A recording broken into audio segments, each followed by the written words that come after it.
Transition. Yeti, Yeti, Yeti, Yeti, Yeti. Transition.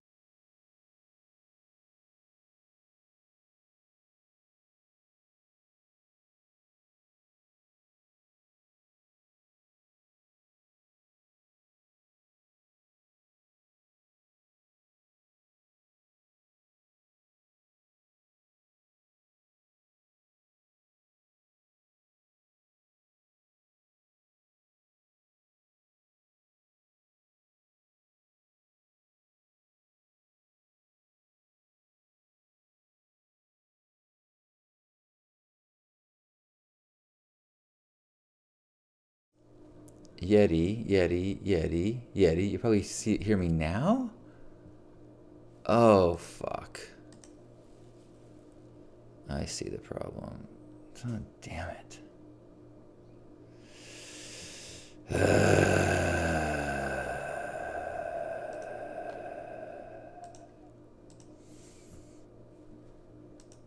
How about now? Boy, I gotta tell you, I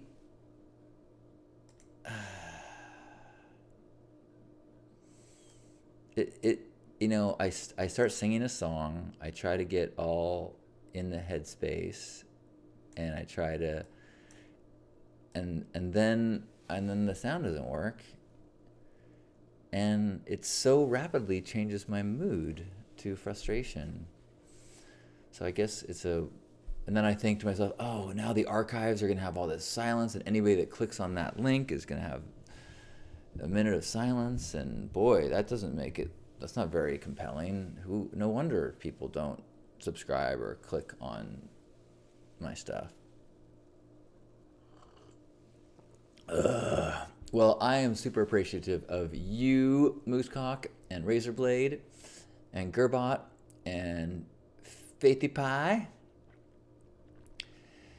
Thanks for being the hardcore crew. You got my back. I appreciate that. And good morning, Angela and Neck and Brent and Faith. Were you on both sides? Thank you. And Luna Melt too. Well, thank you guys all for being here and hanging in there. You're right. Maybe that's right. It was a scheduled moment of silence. In some gatherings, they start with a meditation or a guided meditation. We start with me singing a song that you cannot hear, and then you hear my face making, or see my face making all sorts of. Oh, that's not working either. I've got my microphone in my lap right now because I'm on a stool because I'm using my laptop camera, which is much lower. Because the new camera uses a C plug, and right now I'm transferring 12 terabytes of data from one hard drive to another. So all my plugs are taken up, and it's got 10 more hours of copying. So I'm grateful that I've got 12 terabytes of data that is so wonderful, and I don't want to lose it. And so grateful that hopefully will have easy access to it. I just spent days and days moving 3 hard drives onto a single hard drive, but then that hard drive is like behaving really badly and clicking and slow and whirring, and I was like, oh no. And then in fact, I plugged it in once and it needed to be repaired, and I'm like, oh my gosh, that's 12 terabytes of recently organized data that I'm going to have to do over again. I am grateful that I have the opportunity. I'm grateful that I just bought a new 22 terabyte drive. So I'm spending 30 hours transferring that data to the 22 terabyte data hard drive. Yay! And what I'm super grateful for, as I touched on last week as I was doing the transferring, is that having all this data on a single hard drive that is, hopefully this one will function well, I have access to so many cool things. So many cool videos of Grandpa, or like I found the footage of when I got my long hair cut off, I did it on TV. Mario Lopez cut my hair off on television on a daytime talk show. Did you know that? Look at that. We're still learning.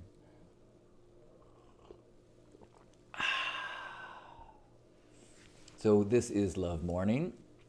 It is a daily practice of sharing gratitude and feeling connected. So if you've got something that you're grateful for, I would love to hear about it. And please remind me to share the video of Mario Lopez cutting my hair.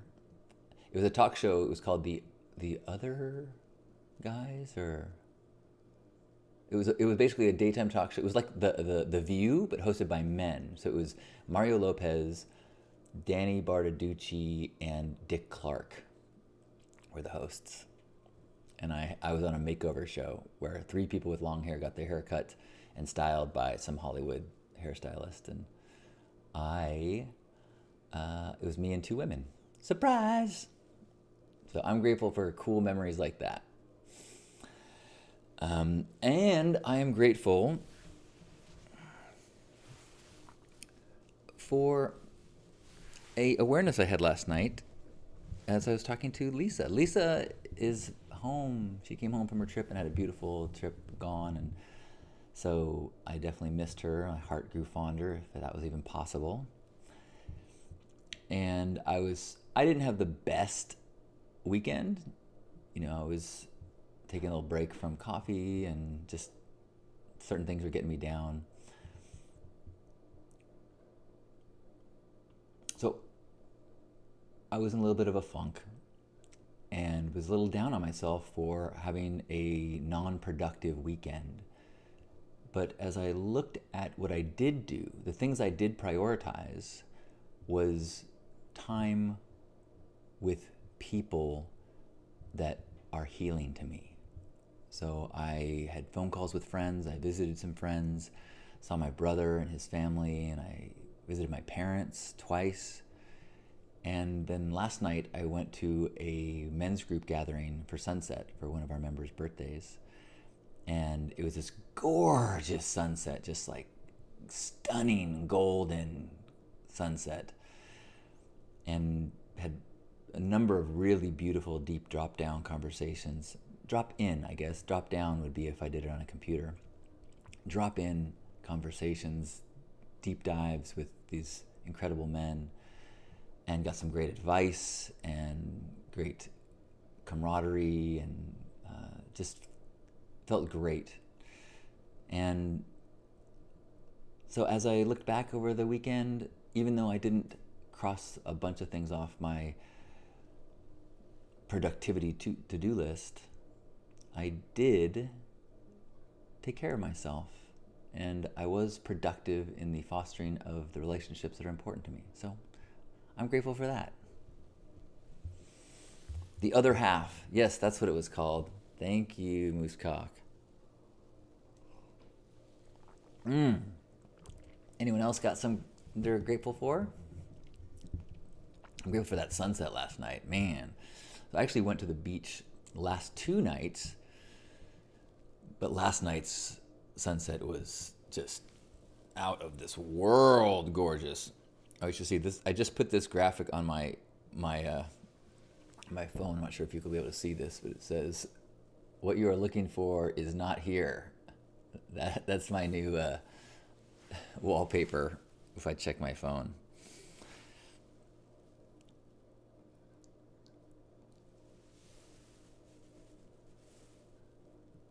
Pretty. Let's see. I mentioned that I'm grateful that Lisa is home. I'm so grateful for our tradition of nightly check-ins saying what I appreciate about you. Because it's so easy to collect evidence for things that you don't like in anything, the world.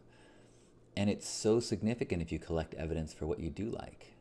And so having this practice of every day remembering, thinking about the beautiful things And it could be little things like I'm so grateful for the way you smiled and jumped when I picked you up from the airport. I'm grateful that I was inspired to buy you red roses for the first time in my life. I occasionally will buy flowers, but roses always seemed cliche, and red roses, I know it's like that's a sign of like love. And I just never felt like it was either too cliche or that felt like something that married people do. Red roses, it's trite and cliche, and like that's not. I think subconsciously I didn't feel like I had a red roses kind of romance in my life. Not that I didn't have deep connections, but that just felt like normal. I don't know. Like in the same way that I didn't like to go, I never liked to be a couple. Like I always wanted to say, is John going to be there? Is Jennifer going to be there? I never want to be John and Jennifer, John and Jennifer, John and Jennifer. I liked feeling independent, and I think that contributed to that. I'm not a red roses giver. And I was looking at the flowers, and I bought a bouquet, and then I was like, you know what? I'm gonna bring her red roses at the airport. Fuck yeah, that's cliche, but that's how I feel about her. So I'm grateful, and I told her that I appreciate that. The way I feel about you is red roses. And I agree. I said I so appreciate the way that you love me. And yeah, I just really love our tradition of our practice. Although we don't do it when we're apart and we're busy. Like she's leading retreats, and so we're not checking in that often. So not when she's away, but sometimes.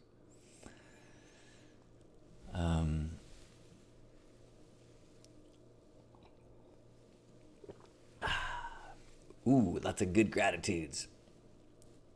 Painey, grateful for getting all the stuff today that I had planned to do. Yay, Painey. Good job. And Razorblade says, I'm grateful that my jasmine plant is blossoming. Ooh, a heavenly scent. Takes me back to my childhood. Jasmine bloom, that is a good one. Do you have bees all over the place? That's my memory of jasmine plants and lots of bees. Joyous, good morning. Joyous says, I am grateful for commitment, communication, cosmic connections, and creativity in all the ways to play. Wonderfully alliterated. Thank you, Joyous.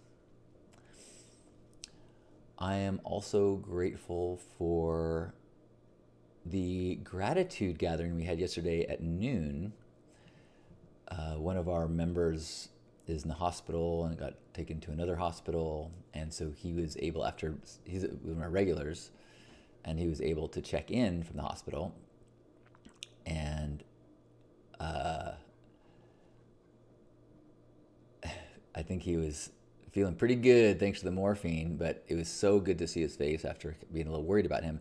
And then we had an attendance from people I hadn't seen for a while, and we had people from Barcelona and southern Spain and London and around the US and Amsterdam. It was just so cool. So this global community came together and shared gratitude. Oh, and one of our older regulars who doesn't come often from Barcelona, she came and brought her sister, and her sister was kind of going through some tough times and really shared some beautiful tears, and you could really tell the impact of being in this space that we were in. And so she shared some really struggles about overwhelm, and it was just everybody there was kind of like that kind of, yeah, me too, I feel you, and it really felt like it was healing for her,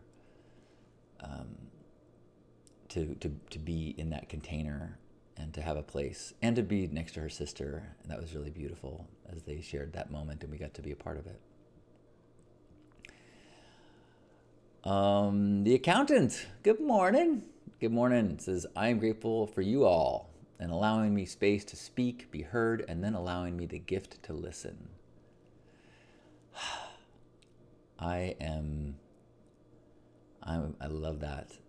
I am really transitioning some of my old deep stories that I need to entertain and perform to make for people to like me.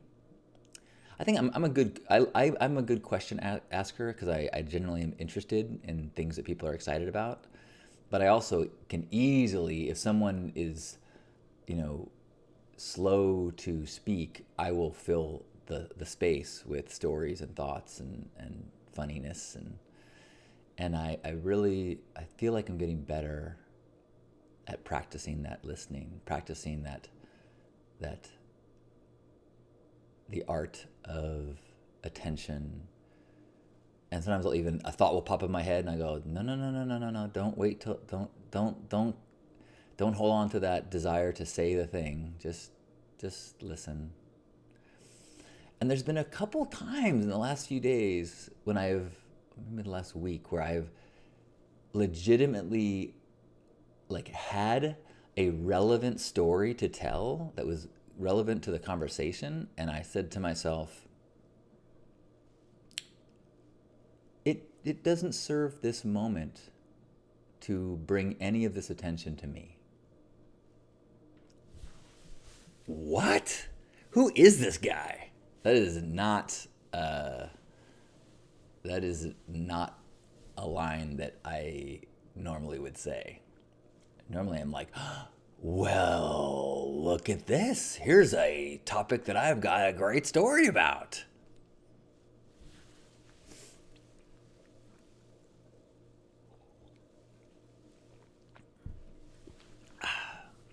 And I'm also so grateful for how much I laugh with Lisa.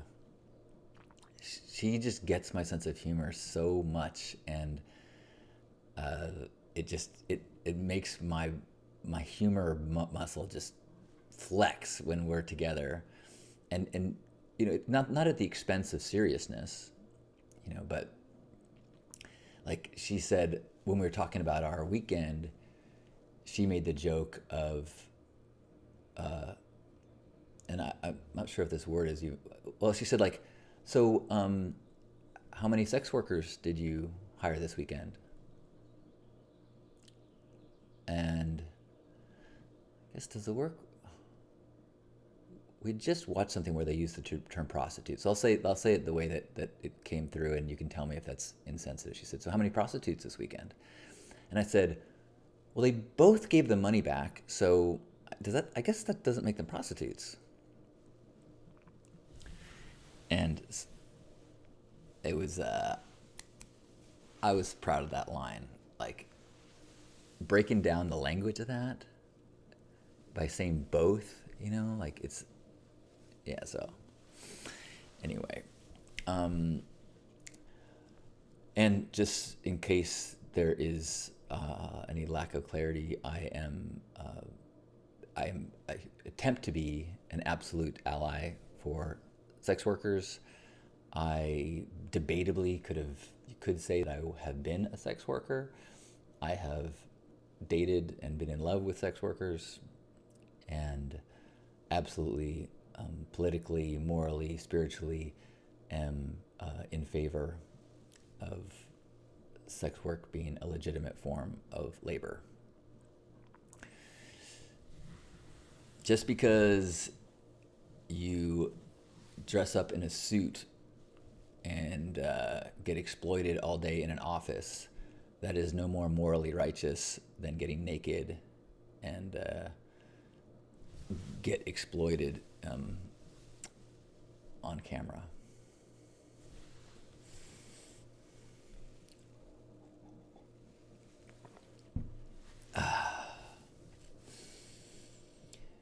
Moosecock says, I'm grateful to be alive. Grateful I have friends and family getting ready for the holidays. Another holiday season, I won't be alone. Yay. Amen, Joyous. Gearbot says, grateful for your stories. Thank you.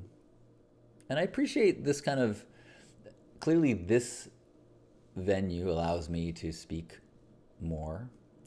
And the gratitude circles too. When I host, I generally speak between everyone else's sharing. So it does give me a chance to speak more than my fair share, which is, it's good for me to have venues where I can do that. And it's good for me to have venues where I watch it and I'm more balanced or even less speaky.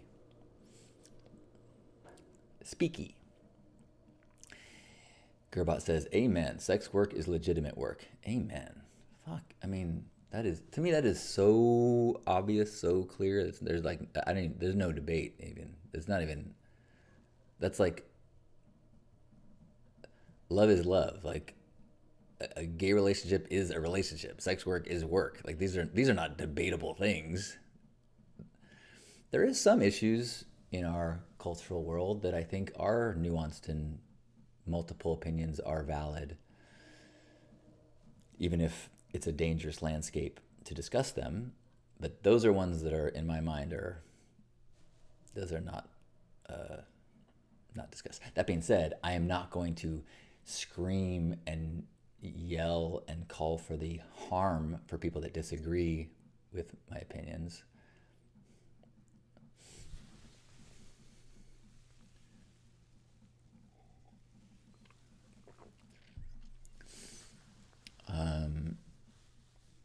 Joy says, grateful for moments like those, the moments to catch ourselves or correct ourselves. And it reminds me of the path to self-growth I've been on and consistently learning and growing through.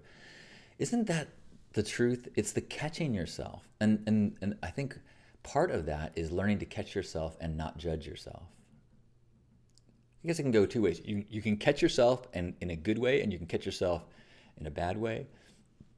Like, in some ways, I feel like I caught myself judging myself about not doing more productivity activities in a certain category of productivity, but I caught myself and go, wait, but I did visit these friends. I did make these phone calls. I did visit family. I did these. So wait, I caught myself from a story that I wasted a weekend and changed it to a story that I focused on self-care. Even if some of that self-care was watching a season of 6 Feet Under, which, by the way, is not a good example of good relationships and communication. Boy, it's almost like a cautionary tale.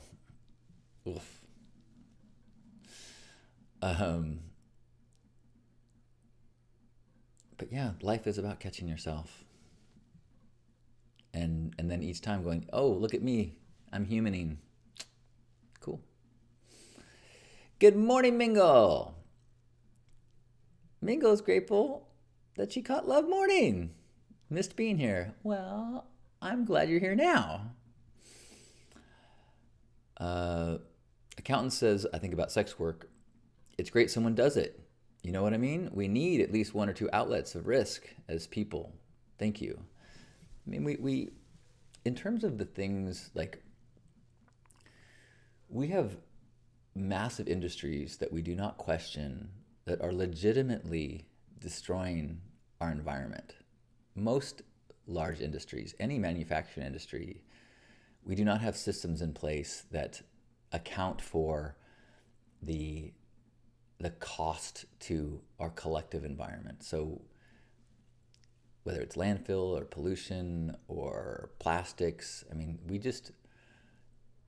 I'd say, how many people, a good question, how many people are working in industries like that? Or the financial industry, this massive industry that, is manipulating dollars and extracting wealth from places and extracting resources from countries and all. There's so much of our capitalist world is big picture destructive. And human contact, physical pleasure, is what's the harm? This is one of the, it's like healthy food. Now, if you're serving food with poison and or you're to make the food in your restaurant, you have to buy, uh, you know, some rhino horn and do damage in the process of getting your ingredients, that's a problem. Just like there's a problem because of the black market of sex work, there's potential for terrible things to happen within a black market. But the simple the monetizing physical touch and intimacy, whatever, monetizing the destruction of our planet and not giving a fuck, our priorities are messed up.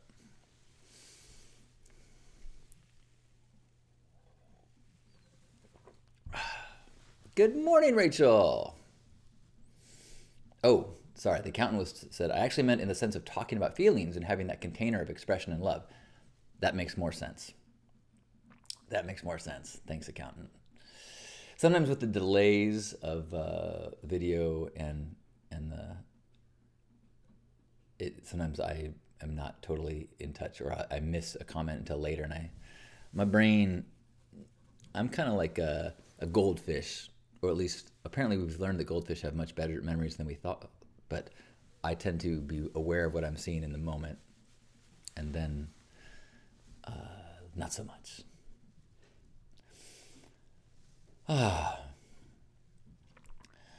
Accountant says, I most definitely see and appreciate what you just said, and you're here now. I think sex work boils down to choice. Exactly. As does everything.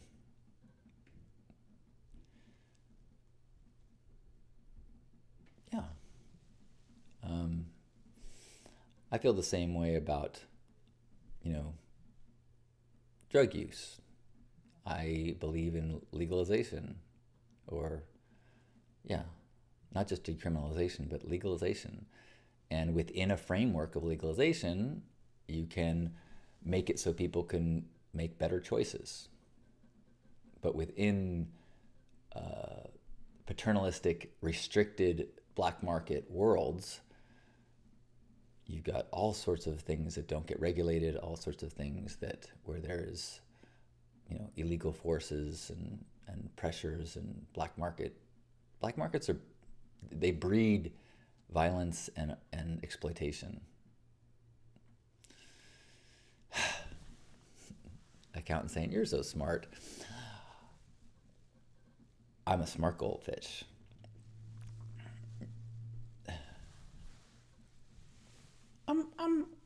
I'd say there's parts of my mind that work well, and parts that I am very humbled.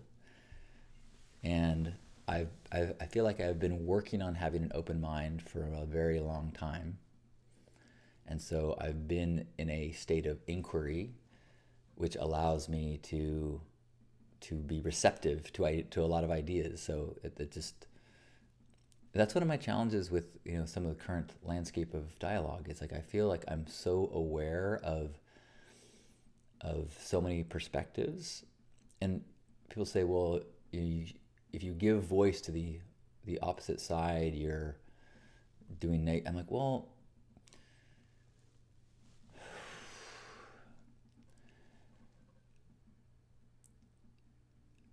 everybody is the hero of their own story, and everybody comes to their beliefs through a path of righteousness. And denying their ability to think and believe what they think does not make it go away. And in fact, there could be aspects of what they believe that have relevance. Or even, I think something that I'm kind of rambling now, but something that I was thinking about and talking about yesterday is, like, we should at a very high level be aware of the degree of manipulation that is happening in social media. Meaning, what was the Ars Republica? Was that what it was called? There was that No, Cambridge, all those lawsuits about all the Russian bots, and they literally testing and figuring out what phrases get people riled up, what wording, what ideas make people fragmented as a culture. We had a foreign country putting billions of dollars of research and labor to infiltrate our social media and figure out what needs to be said to make us second guess each other. And that's why we end up having massive cultural divides over masks during a pandemic or anything. And if we're not aware that that is happening, and that just because your friend says it, it doesn't mean like you can get tainted all along the line. You can see a headline here, and the headline says people are saying blank blank blank. Well, the people that are saying could be planted information that's a bot farm. And then you hear it, you go, oh, lots of people are saying this. Oh, lots of it. And then suddenly you have a conclusion. And if you are riled up in a conclusion about the people that believe the other thing to mean fucking idiots and savages and Nazis or whatever, then there's a good chance that somewhere in that path of information that you received, there's someone who's trying to push buttons. And I think you gotta bring that awareness into anything right now. Even what I'm saying in this moment. You gotta go, why is he saying this? And who is potentially influencing him? And it doesn't mean you conclude that that there's a conspiracy in everything at all times. It means that most of the time we're unknowingly receiving information that is tainted. Even at the degree of even if it's not as insidious as Russians, what if it's just still the news that is so motivated to anger us and get us riled up? Who went to Burning Man? And who came back from Burning Man and had people come up to them and go, are you okay? We heard that you guys are stranded and that there was Ebola and that you guys the news took a scenario that was not a big deal. The people who were actually involved were, for the most part, having a great time. Some people missed their flights and missed some work. There were parents that wanted to get back to their families and were pained and suffering because they had to figure out other arrangements for babysitters that had to leave, that kind of thing. Sure. But the international news treated it like a humanitarian crisis. So here's an example where I myself and many people I know were living witnesses of this experience in this event. And it, in the terms of the drama of it, it was a 2 in terms of global struggles. The news painted it as an 8. So how often are we reacting to information as believing it's an 8 or a 9 or a 10, and it's a 2? Or the news takes something that is an 8 and they add perspectives or language around it that turns it into a 10 plus. So I think we need to not lose faith in everything, not abandon our convictions, not abandon our beliefs, but soften our beliefs and soften our compassion for what everyone is believing, knowing that we are all fighting to understand reality in a world that is not being very forthright with what that is. So, good luck, and absolutely question everything I've just said.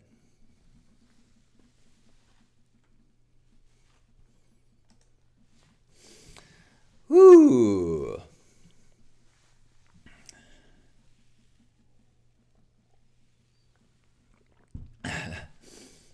Rachel says, healthy suspicions. And Mingle says, right? We were fine on the playa. It was a 2. Exactly. I mean, it wasn't nothing.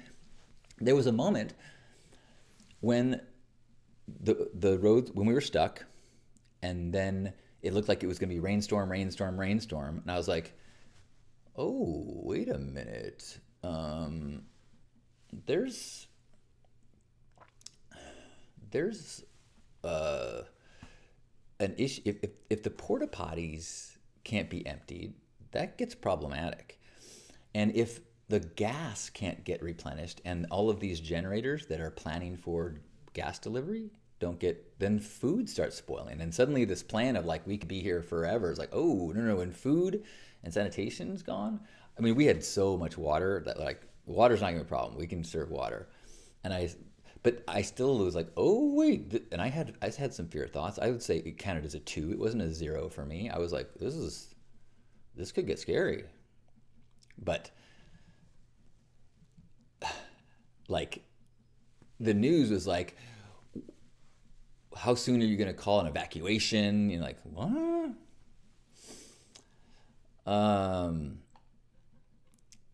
Cambridge Analytica, that's what it was. Thank you, the accountant. Thank you, yes. Thank you, Abigail.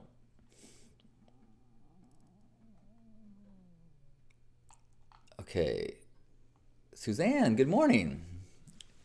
Suzanne says, I do think with this disinformation situation, we can still choose the side of love. If I know someone who is fearful and spreads that fear to others, who then accept that fear, if I can't find a way to help them change their hearts, then it's best for me that I avoid them. If I'm choosing to love everyone, but they are choosing to hate people based on race, creed, color, genetics, sexual preferences, etc., then they are missing out.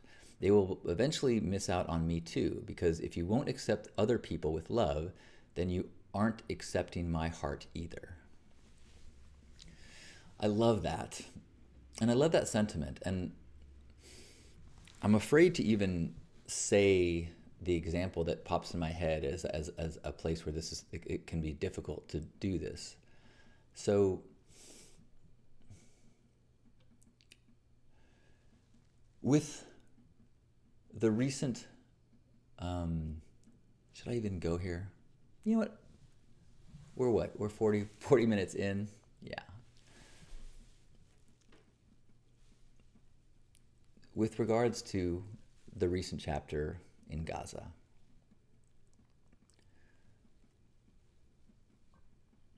obviously the path of love is peace. But that was the path of love for the people that were at a festival and were slaughtered. So, and the stance of the terrorist was, there's going to be more of this. This went incredibly well. So do we encourage Israel to choose love at the expense of, like, please don't respond? And if the answer, well, respond but do it in the right way, it is a very, like, I understand the desire for a ceasefire, and I also so I guess,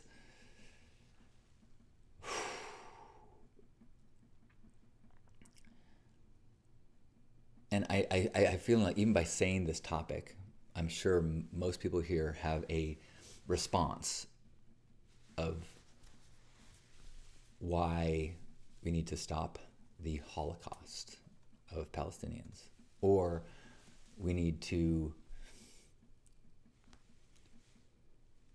wipe out Hamas and jihadists. But I think that these are complicated. And the other thing that makes it even more complicated, as I was just referring to, is that there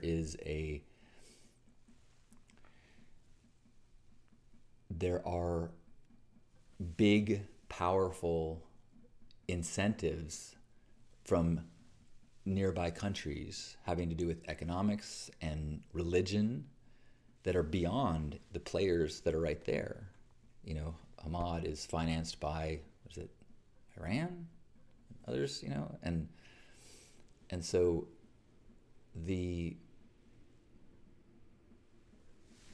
any information that we have about this, like, these people are the bad ones, these people are the bad ones, it's part of this information war. Am I saying that there are not terrible things happening? No. I'm just saying that to think that the answer is obvious and the people who believe other than you are fucking idiots, savages, whatever, that is the problem. Even if you believe absolutely this has to happen, you need to find some compassion for the people that believe something different. And within your passion for your absolute belief, take a step and go, what forces are at play that are magnifying this feeling in me? Okay, so hopefully I said that in a way that wasn't too inciting of frustration or anger for people.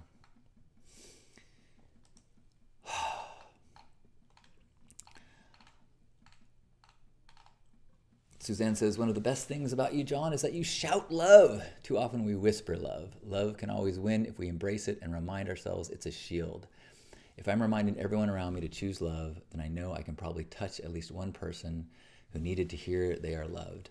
And I might even be able to touch a person who needed my example to be brave enough to share their love with others. Yes!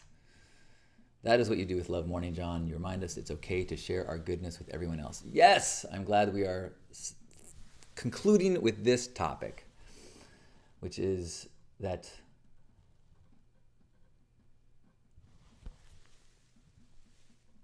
the canvas, the game, the world that we can make a difference in is our world that we are, our physical connected world, our personally connected worlds. So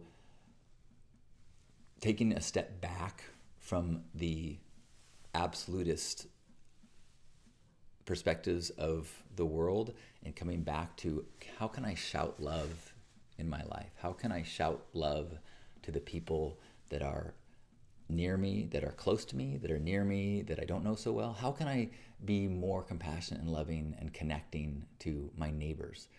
I've been working on that just in the last week of like, okay, I'd have to have some conversations with these neighbors, you know. How can I shout love in the world that I move through, and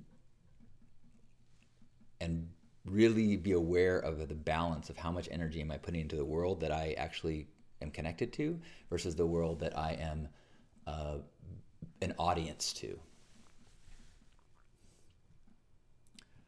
And that I'm, you know, whipped up into the furor of the sidelines of a football game, yelling for the red team and saying, I fucking hate the blue team.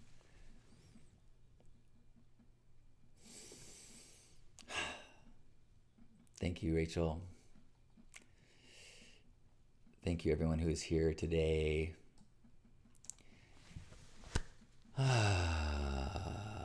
Thanks for giving me a venue to speak and think and challenge my heart to open and be reminded that there's people like you out there in the world. And that, I think, is the other part of this, challenging ourselves to yell, to shout love into the world, and know that there are people like us out there that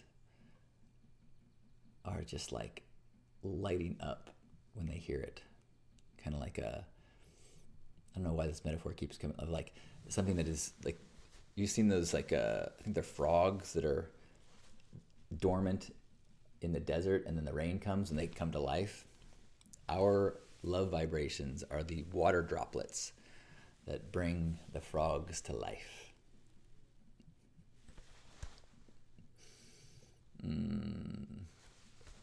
Oh, thank you, Joyous. Thank you, Abigail. Wherever you are in this moment, let's give ourselves a hug and feel ourselves connected in this moment. Doing the best we can with what we got. Trying to recognize that everyone is doing the same thing. And we don't need to accept their actions, but we can try to have compassion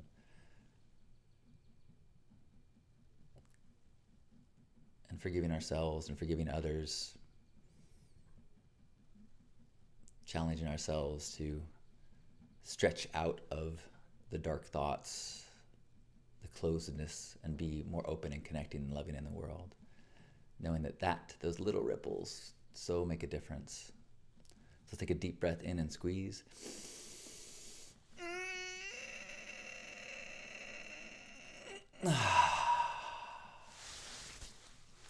On behalf of Grandpa Caleb and all of you, thanks for being here for this love morning.